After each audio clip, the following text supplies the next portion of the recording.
ni daal di ñëw si ki nga xam ne que moo di maître El Hadji Diouf nag moo daal di quitté la défense de Farba Ngom, convenance personnelle, le maître El Hadji Diouf daal di wax. Donc maître El Hadji Diouf ne défendra plus Farba Ngom. La robe noire a annoncé ce mardi avoir quitté le pôle d'avocats chargé de défendre le député maire.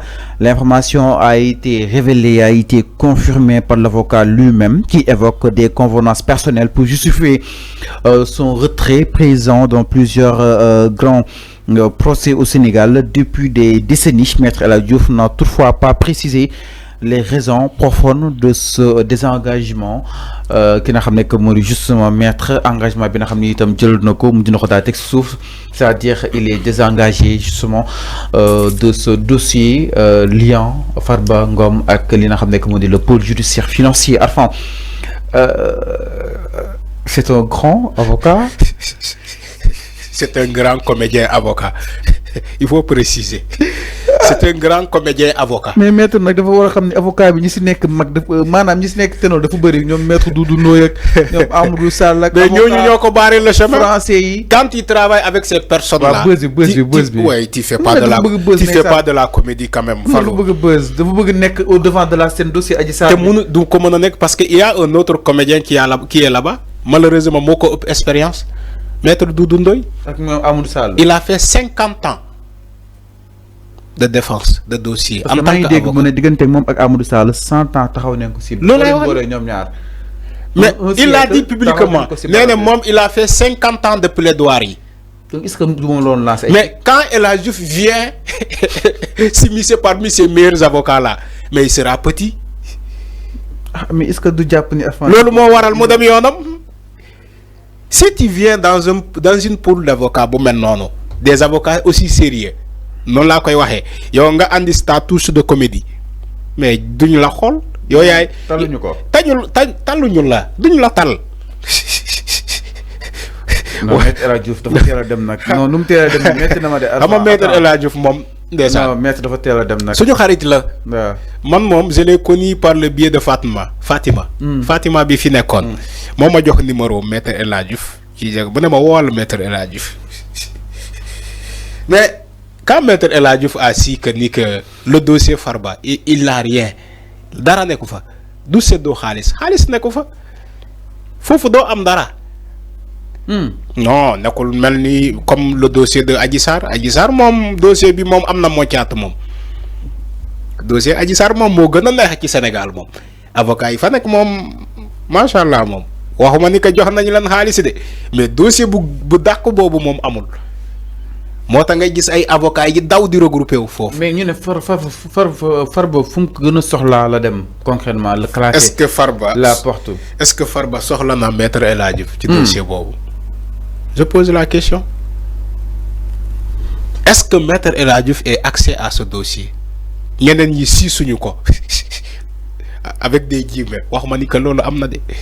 Parfois ñu si sante ñom avocat yi xamoo loolu gaay ay al khatir la de dañ lay andi al khatir avec des convenances personnelles. Là il a gaay ngoufan ci dossier bi ñu na la yow tu es un petit avocat comédien xaaral ni bo ñëw laaj dossier bi gaay siisu gaay bu ñuy gisante sax duñ la woo. Mais loolu da ngay dem ba gis sa bopp boo bëggee andi comédie am na ñu la dàkk comédie fop ñu ngi foofu. Maître Doudou Ndoye moom ñaar yi moom mën na ko moom. Il est un grand avocat, Maître Doudou Ndoye. C'est un grand avocat. Il a fait 50 ans de plaidoirie. C'est pas petit. C'est un grand avocat. Il te dit même dans le code de procédure pénale, il y a des articles yoo xamante moom bokk na ci ñu xalaat bind article yooyu. Donc le gars il a du vécu. Il a du vécu. Coup de 50 ans. Non, coup de 50 ans, c'est pas petit. Tu peux lui dire tous les noms d'oiseaux, mais c'est un grand avocat, Maître Doudou Ndoye. Aussi, il est dans son rôle de défendre. Oui, il est dans son rôle. Oui. Exactement. Je l'ai toujours dit, les avocats sont dans leur rôle. Ils vont jamais dire que notre client est coupable. Ils vont jamais le dire. parce qu'ils défendront ce client-là à tout prix. C'est-à-dire Farba dafa jël les grands avocats dajale leen. Oui, il y a des grands avocats là-bas. Oui, maître Brina. Oui. Aussi ces avocats étrangers. C'est-à-dire. Exactement. Am na foo xam ne soo fa noyau sûrement doo feeñ. Non, doo feeñ. Nous est-ce que ces avocats-là ont besoin de El Hadji Diouf réellement? Je pose la question. Est-ce qu'en ayant ces avocats-là... Mais El Hadji Diouf mën na yor comédie bi, mën na yor show bi, parce que loolu tamit ci dossier la bokk Alpha. Non, loolu léegi nangu na ni que El Hadji Diouf c'est un avocat comédien. Non, non, c'est-à-dire c'est sa touche personnelle. Oui, sa touche personnelle. Animateur bi animé am na touche personnelle. Oui. Je suis d'accord. Oui, je suis d'accord. Fall mi présente am na sa touche personnelle. Je suis d'accord. C'est-à-dire c'est à travers la comédie d'où il passe message à oui, d'accord, je suis d'accord. Avec tout ça, je suis d'accord. Mais est-ce que ces avocats-là ont besoin de lui, qui a un dossier aussi sérieux? C'est la question dont on se pose. Lan mo waral démission lan la. Mais peut-être il va pas le dire. Peut-être il va pas le dire au Sénégal. La génération actuelle. Non, quelle génération?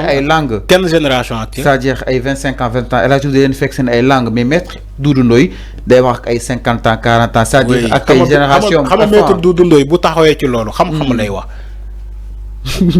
Tu vois? Képp ku ci. Mais xalé il faut nga fekk ci len sen langue pour ñu mëna comprendre wala mëna déglu. Exactement. Te maître El Hadji Diouf lolu comprendre. Voilà. Est-ce qu'il a accès à ce dossier? Alors, tu as une question. C'est ça la question. Parce que quand il voit les avocats de Farba se réunir, ils disent parole. C'est lui. Est-ce que moi, je dis El Hadji Diouf le cadre gi? Non, jëloon. Ñu séddale ko ñu ne ko kaay wax. Première fois bu mu wax boobu noonu. Non, jëloon na. Oui, première fois bu mu wax boobu noonu. Fekk naa ko. Première fois bu mu wax noonu. Fallu suñu waaja de peut-être moom moo jàpp ni que dossier bi amul ci lu mu ciy gagné. Il est préférable ma bàyyi leen dossier ma dem sama yoon. Non. Bon, peut-être loolu là, je dis peut-être loolu. Peut-être.